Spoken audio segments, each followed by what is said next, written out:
Hello friends, Maddie here, and today I am going to create another easy character.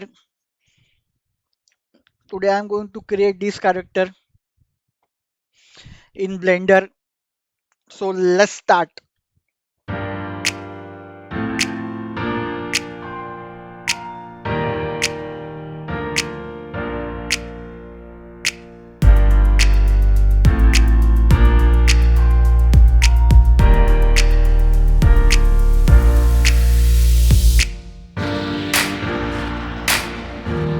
Hello friends, that's it. So this was a reference I was using and this is my character.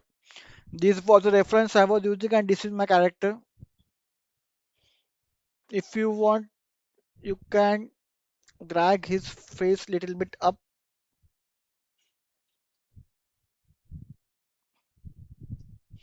Okay, this is the reference and this is my character.